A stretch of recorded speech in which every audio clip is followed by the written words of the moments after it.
तुभ्यं नमः सकलमङ्गलकारकाय। तुभ्यं नमः सकलनिवृत्तिदायकाय। तुभ्यं नमः सकलकर्म विनाशकाय। तुभ्यं नमः सकलतत्त्व निरूपकाय।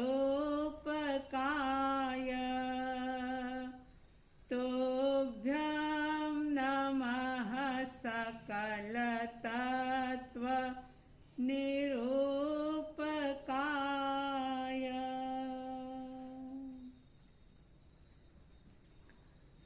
श्रद्धालु जिज्ञासु श्रोताओं, आज पर्वाधिराज पर्युषण पर्व का शिखर दिवस, अंतिम दिवस,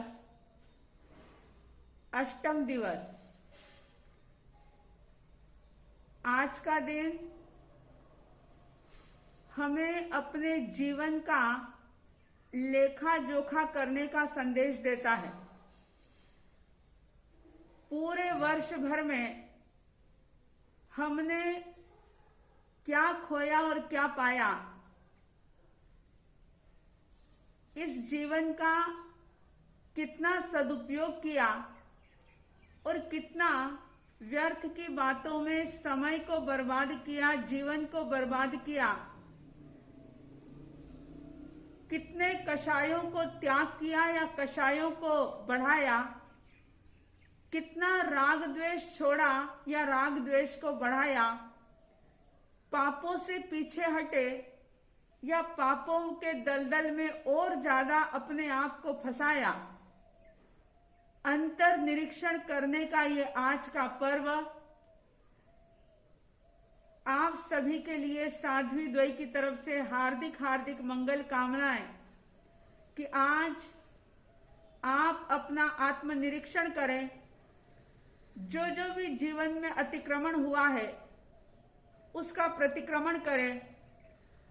जो भी पापों का सेवन हुआ है उसकी आलोचना करें, अपने आप को शुद्ध करें और साधना के क्षेत्र में आगे बढ़ें। अंतगढ़ सूत्र का श्रवण आप सभी कर रहे हैं और इस अंतगढ़ सूत्र के 6 वर्ग संपन्न हुए थे। जम्बू स्वामी जी के पूछने पर सुधर्मा स्वामी जी ने कहा कि 7वें वर्ग के अंदर परमात्मा प्रभु महावीर स्वामी जी ने 13 अध्ययन फरमाए हैं। ये 13 अध्ययन जो कि श्रेणिक राजा की रानियों से संबंधित है। इन अध्ययनों का नाम है नंदा नंदवती, नंदोत्तरा नंद श्रेणिका, मरुता सुमरुता महामरुता, मरुदेवा भद्रा सुभद्रा सुजाता, सुमनातिका भूतदत्ता। इस प्रकार से ये 13 ही श्रेणिक राजा की रानियां थी। सुधर्मा स्वामी जी कहते हैं कि उस काल उस समय में जहां राजगृही नाम की नगरी थी, श्रेणिक राजा राज्य कर रहे थे। राजगृह के बाहर गुणशीलक नामक चैत्य था, उद्यान था। भगवान महावीर ग्रामानुग्राम विचरण करते हुए उस गुणशीलक उद्यान के अंदर पधारते हैं। नंदा रानी जिन्होंने परमात्मा के आगमन की बात सुनी और प्रभु की धर्म देशना सुनने के लिए जाती है, दिव्य देशना को सुनकर के संसार की असारता का, जीवन की नश्वरता का बोध होता है।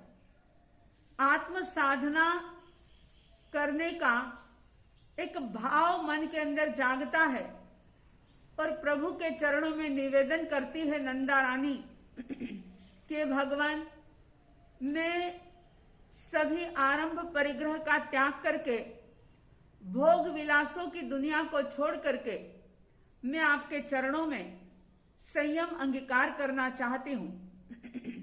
परमात्मा महावीर, जैसा सुख हो वैसा करो, लेकिन धर्म कार्य में कभी भी प्रमाद मत करो। इस प्रकार के वचन फरमाते हैं। नंदा रानी आती है अपने महल में, श्रेणिक राजा से इजाजत लेती है। बड़े ही महोत्सव के साथ उनका दीक्षा महोत्सव संपन्न होता है और परमात्मा महावीर नंदा रानी को प्रवर्जित करते हैं और उस समय की साध्वी प्रमुखा चंदन बाला जी को नंदा आर्या को सौंपते हैं। चंदन बाला महासती के चरणों में रह करके नंदा आर्या ने 11 अंगों का अध्ययन किया। तब संयम की साधना से अप्रमत्त रह करके अपने आत्म शत्रुओं के साथ युद्ध करते हुए विजय को प्राप्त किया। 20 वर्ष तक संयम पर्याय का पालन करके अंत में सिद्ध बुद्ध और मुक्त होती है। ठीक इसी तरह से नंदा रानी की तरह 12 दूसरी जो रानियां थी, उन्होंने भी इसी प्रकार से संयम अंगीकार करके, अंगों का अध्ययन करके, तपस्या की आराधना करके, स्वाध्याय करके, अनुप्रेक्षा करके अपने कर्म शत्रुओं को हराया, कर्म मेल को दूर किया, आत्मा का शोधन किया और अंत में सल्लेखना संथारा करके वे भी सिद्ध बुद्ध और मुक्त होती है। इस प्रकार से इस 7वें वर्ग के 13 अध्ययनों के साथ 7वां वर्ग भी संपन्न होता है। 8वें वर्ग में जम्बू स्वामी जी के पूछने पर सुधर्मा स्वामी जी ने कहा कि इस 8वें वर्ग के भी प्रभु महावीर स्वामी जी ने 10 अध्ययन फरमाए हैं। ये भी सारे अध्ययन श्रेणिक राजा की रानियों को समर्पित हैं। पुराने जमाने से ही महिलाएं, नारियां जो हर क्षेत्र में आगे रही है, धर्म क्षेत्र के अंदर भी नारियों ने एक अनूठा आदर्श प्रस्तुत किया है और हमेशा ही इस देश के गौरव को बढ़ाने में नारी समाज का महत्वपूर्ण योगदान रहा है। इसीलिए कहा, आदि युग से ही नारी की महिमा रही, ब्राह्मी सुंदरी की गुण गाथा जग में रही। आदि युग से ही नारी की महिमा रही, ब्राह्मी सुंदरी की गुण गाथा जग में रही। हर कला में निपुणता बताती रही, धर्म क्षेत्र में नारी की महिमा रही। हर कला में निपुणता बताती रही, धर्म क्षेत्र में नारी की महिमा रही। 8वें अध्ययन के अंदर श्रेणिक राजा की 10 रानियों का वर्णन और सुधर्मा स्वामी जी ने फरमाया कि उस काल, उस समय में चंपा नाम की नगरी थी, जहां कोणिक राजा राज्य कर रहे थे। बंधुओं, आप सभी को पता होगा कि वैराग्य भी कई प्रकार का होता है। कई बार ज्ञान से जन्मा हुआ वैराग्य होता है, तो कई बार मोह से प्रेरित होकर के भी वैराग्य पैदा हो जाता है। और बहुत बार ऐसा होता है कि दुख के कारण से, कोई वियोग के कारण से, कोई पीड़ा के कारण से भी व्यक्ति के भीतर वैराग्य की धारा प्रस्फुटित हो जाती है। इन श्रेणिक राजा की 10 रानियों के साथ ऐसा हुआ। बात इतिहास तो बहुत लंबा है। कहते हैं कि श्रेणिक राजा ने एक बड़ा ही सुंदर हार और हाथी कोणिक के छोटे भाई हल्ल विहल्ल को दे दिया था। और जब कोणिक को ये बात पता चली तो उस हार और हाथी के मोह में फंस करके कोणिक ने अपने भाइयों के साथ युद्ध करने का विचार किया। और उन दोनों भाइयों ने सोचा कि भाई के सामने हमारी ताकत, हम बहुत कमजोर हैं, हम टिक नहीं पाएंगे। तो वे अपने नाना की शरण में चले जाते हैं। लेकिन लोभ का भूत कोणिक के ऊपर ऐसा सवार हुआ था कि उसने अपने नाना को भी इस युद्ध के लिए ललकार दिया। और देखिए, नाना और दोहिते का इतना प्यार भरा रिश्ता होता है, लेकिन मोह क्या कुछ नहीं करवा लेता। लोभ में फंस करके इच्छाओं की आग में व्यक्ति क्या कुछ नहीं कर गुजरता। ये इस बात का प्रमाण है कि कोणिक ने अपने नाना के साथ भी युद्ध किया। और उस युद्ध के अंदर ये जो 8 रानियां हैं, इनके भी पुत्र गए हुए थे। एक बार परमात्मा महावीर से इन रानियों ने सवाल पूछा था कि भगवान, हमारे बेटे जो युद्ध के अंदर गए हैं, क्या वो वापस आएंगे या नहीं आएंगे? यानी फिर से हम अपने पुत्रों को देख पाएंगे या नहीं देख पाएंगे? तब परमात्मा ने हकीकत सामने रखते हुए कहा था, नो इणट्ठे समट्ठे। ये अर्थ समर्थ नहीं कि बेटे जो युद्ध में चले गए हैं वो वापस लौट करके नहीं आएंगे। यानी उस युद्ध भूमि के अंदर ही उनके प्राणों की आहुति दे दी जाएगी, उनके प्राण चले जाएंगे। इस बात को सुनकर के श्रेणिक राजा की ये जो 10 रानियां थी, उनके मन में वैराग्य का भाव पैदा हुआ। और दुख से प्रेरित होकर के, वियोग से प्रेरित होकर के उन्होंने परमात्मा के चरणों में संयम अंगीकार किया था। तो इस 8वें वर्ग के पहले अध्ययन का नाम जो है वह है काली। काली आर्या का इसके अंदर वर्णन। और विशेष रूप से इन 10 ही अध्ययनों के अंदर 10 रानियों का जो वर्णन है वो उनकी तपश्चर्या का वर्णन है। और ऐसी अद्भुत तपस्या कि जिसका शास्त्र में वर्णन पढ़ते हुए या सुनते हुए भी पसीने छूटे जाते हैं।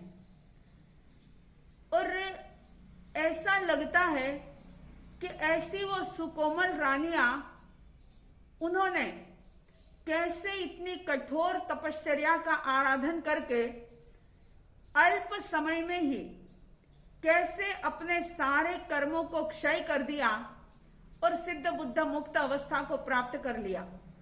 तो पहले अध्ययन के अंदर काली आर्या का वर्णन करते हुए सुधर्मा स्वामी जी कहते हैं कि काली आर्या, काली रानी, जिन्होंने परमात्मा के मुख से इस प्रकार के वचन सुने, अपने पुत्र कोणिक से उन्होंने दीक्षा की आज्ञा ली और प्रभु के चरणों में संयम अंगीकार किया। अपनी गुरुनी जी चंदन बालाजी से निवेदन किया कि आपकी आज्ञा हो तो मैं रत्नावली तप अंगीकार करना चाहती हूं। मैं बहुत डिटेल में इसका वर्णन नहीं करूंगी, आप लोग सिर्फ इतना ध्यान से सुने कि ये तप जो होता था उसमें कितने दिन लगते थे और उतने दिनों में पारने के दिन कितने कम होते थे। कैसे इस तप का वर्णन सुनकर के हमारे अंदर भी तप करने का एक उत्साह पैदा होता है, अपने आप को तपाने का एक भाव पैदा होता है। काली आर्या ने रत्नावली तप आराधन किया। रत्नावली पुराने जमाने में एक हार हुआ करता था जिसकी 4 लड़ियां होती थी। तो उन्होंने उस रत्नावली तप की 4 लड़ी पूरी करी। उसको परिपाटी कहते हैं शास्त्र की भाषा में। तो एक परिपाटी में 1 वर्ष 3 महीने और 22 दिन लगते हैं और उसके अंदर 384 दिन तपस्या के होते हैं और सिर्फ 88 दिन 88 डेज सिर्फ पारने के होते हैं। लगातार पारना नहीं किया जाता। कई दिनों की तपस्या के बाद सिर्फ एक पारना होता है और इस प्रकार से एक परिपाटी को यानी 4 बार उन्होंने इस तप को रिपीट किया। 4 परिपाटी पूरी करी जिसके अंदर 5 वर्ष 2 महीने और 28 दिन का टाइम लगा। उन्होंने जब दूसरी बार इस तप का आराधन किया यानी दूसरी परिपाटी जब वो कर रहे थे तो उसमें पारने के दिन उन्होंने विगय का त्याग कर दिया और तीसरी परिपाटी के पारने में उन्होंने विगय का लेप मात्र भी छोड़ दिया और चौथी परिपाटी जब की और उसका जब पारना हुआ, जब भी पारने होते तो वे उसमें आइंबिल की आराधना करते थे। यानी पूरे समय उन्होंने विगय का त्याग करते हुए पारने के दिन भी आइंबिल किया। आप सोचो, चोले पचोले 28 का पारना और पारने के दिन आइंबिल और दूसरे दिन से फिर वापस तपश्चर्या का प्रारंभ। तो इस प्रकार से उन्होंने रत्नावली तप की आराधना की। 8 वर्ष तक संयम पर्याय का पालन किया और अंत में सल्लेखना संथारा करके वे सिद्ध बुद्ध और मुक्त अवस्था को प्राप्त होती है। पहला अध्ययन संपन्न होता है। 8वें वर्ग के दूसरे अध्ययन के अंदर सुकाली रानी का वर्णन है जिन्होंने कनकावली नामक तप किया। कनकावली तप की भी 4 परिपाटी होती है। एक परिपाटी के अंदर 1 वर्ष 5 महीने और 12 दिन का टाइम लगा जिसमें सिर्फ 88 दिन के पारणे हुए और 1 वर्ष 2 महीने और 14 दिन की तपश्चर्या हुई।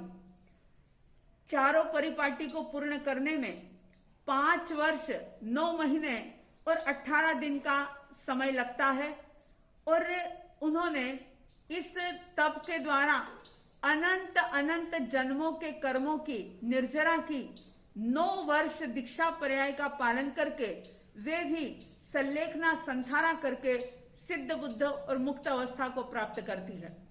तीसरे अध्ययन के अंदर महाकाली रानी का वर्णन है। महाकाली रानी जिन्होंने लघु सिंह निष्क्रीडित नाम का तप किया। इसकी भी 4 परिपाटी होती है। एक परिपाटी में 6 महीने 7 दिन का टाइम लगता है। 33 दिन मात्र पारने के होते हैं। 33 दिन सिर्फ पारने हुए, बाकी सारा समय उनका तपस्या यानी कि 5 महीने और 3 दिन की तपस्या होती है। चारों परिपाटी के अंदर 2 वर्ष और 28 दिन लगते हैं। 10 वर्ष संयम पालन करके महाकाली रानी भी अंत में सल्लेखना संथारा करके सिद्ध बुद्ध और मुक्त होती है। चौथे अध्ययन के अंदर कृष्णा देवी रानी का वर्णन है। कृष्णा देवी रानी आर्या बन चुकी थी, दीक्षा ले ली थी और इन्होंने महासिंह निष्क्रीडित तप की आराधना की। इसकी भी 4 परिपाटी होती है। एक परिपाटी में 1 वर्ष 6 महीने और 18 दिन का समय लगता है जिसमें सिर्फ 61 डेज पारने के 61 दिन के पारने होते हैं और 1 वर्ष 4 महीने और 17 दिन की उनकी तपश्चर्या होती है। चारों परिपाटी को पूर्ण करने में 6 वर्ष 2 महीने और 12 दिन लगते हैं। इन्होंने 11 वर्ष तक संयम पर्याय का पालन करके अंत में सल्लेखना संथारा करके सिद्ध बुद्ध और मुक्त अवस्था को प्राप्त किया। 5वें अध्ययन के अंदर सुकृष्णा रानी का वर्णन है।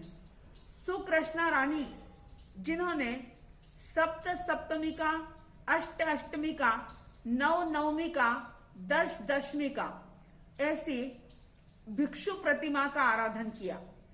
और भिक्षु प्रतिमा का आराधन कर शास्त्र के अंदर जिस प्रकार का इस तप की विधि बताई है, जिस प्रकार से शास्त्र के अंदर वर्णन किया गया है इस तप के बारे में, बिल्कुल शास्त्रोक्त विधि के साथ इन्होंने इस तप की आराधना की और सिर्फ 12 वर्ष संयम पर्याय का पालन करके ये भी सिद्ध बुद्ध और मुक्त अवस्था को प्राप्त करती हैं।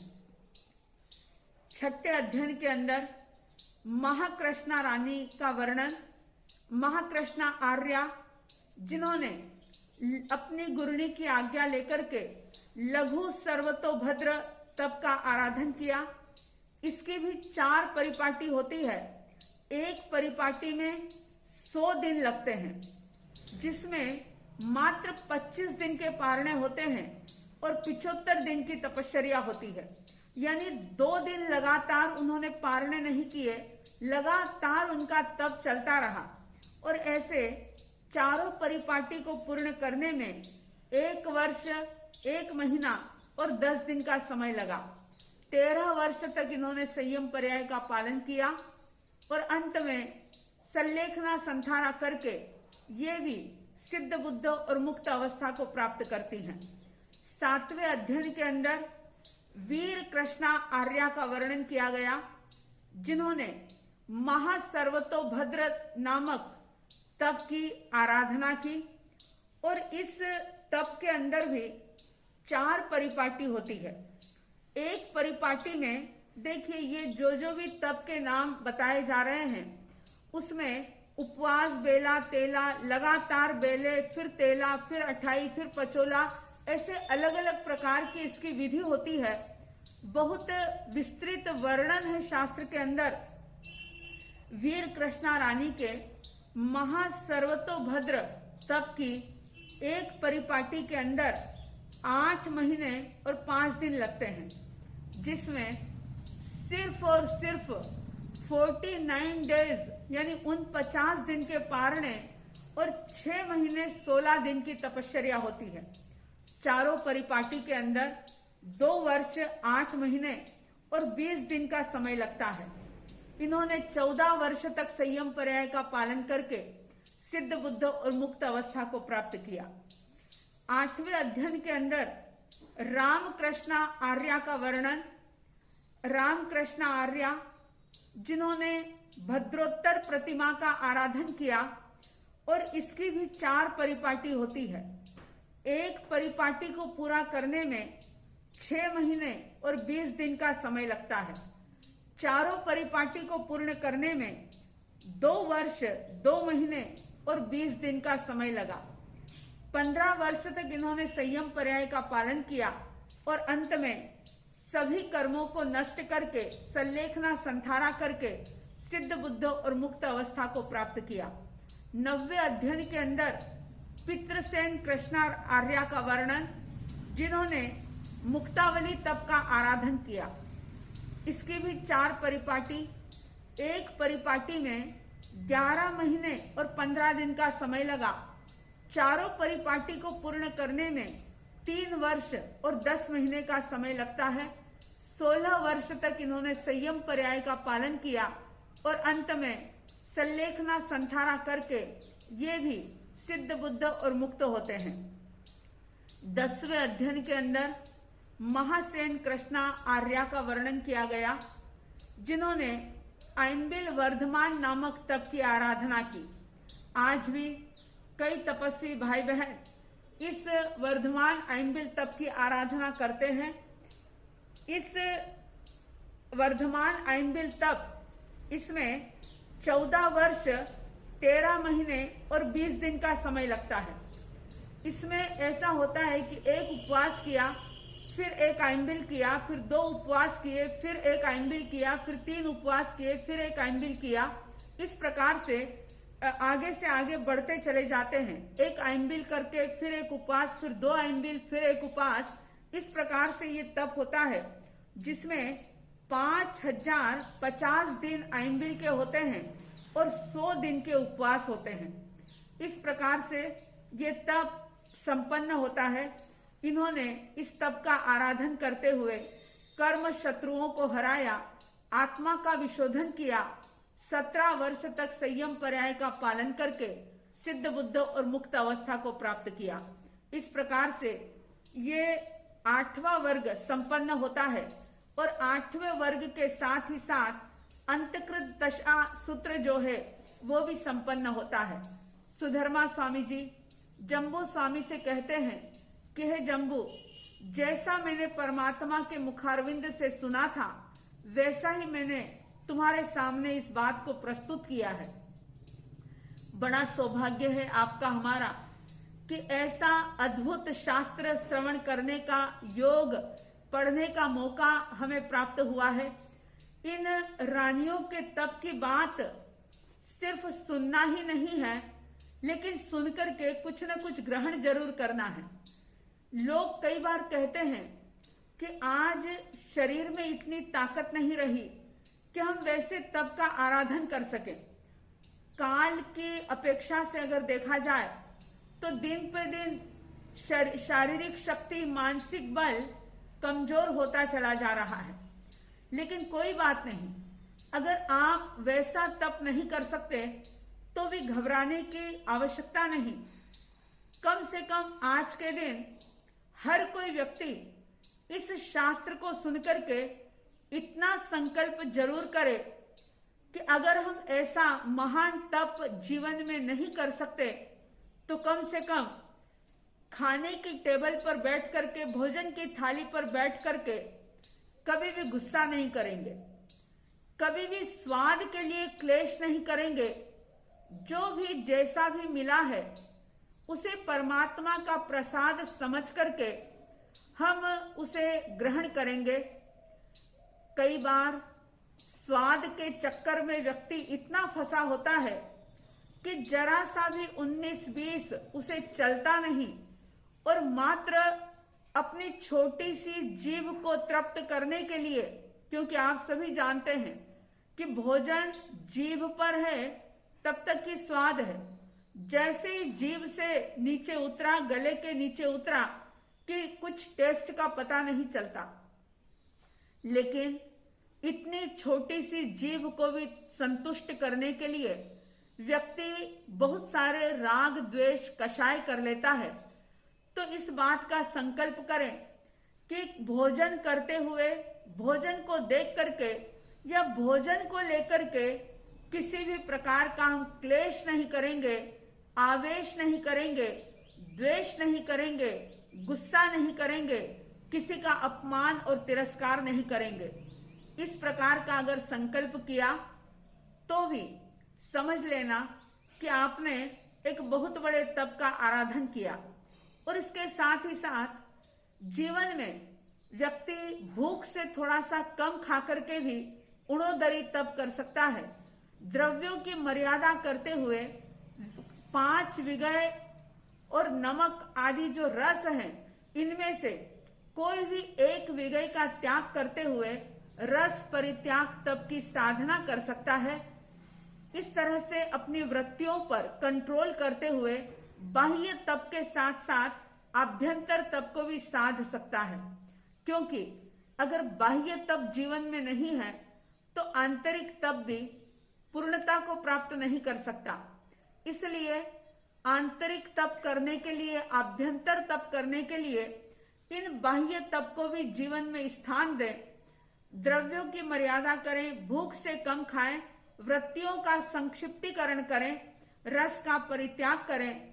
इस तरह से अगर आपने, और भोजन की थाली में जो भी आया है, प्लेट में जो भी आ गया है, बिना इच्छा के भी अगर कुछ आया है, आपके बिना पसंद का भी अगर कुछ आया है, तो उसे भी परमात्मा का प्रसाद समझ करके या पुण्य से मिली हुई उस वस्तु को जान करके उसे आप ग्रहण करें, बिना राग द्वेष के, बिना कषाय के, अगर उसे आपने ग्रहण किया तो समझ लेना कि आपने कर्मों की निर्जरा की।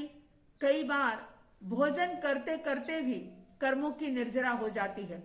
तो आप सबके जीवन में इस प्रकार का तप उतरता चला जाए और कर्मों का विशुद्धिकरण होता जाए, आत्मा की विशुद्धि होती चली जाए, ऐसी साध्वी द्वय की तरफ से हार्दिक हार्दिक शुभ मंगल भावनाओं के साथ जय प्रभु महावीर, जय गुरु आनंद।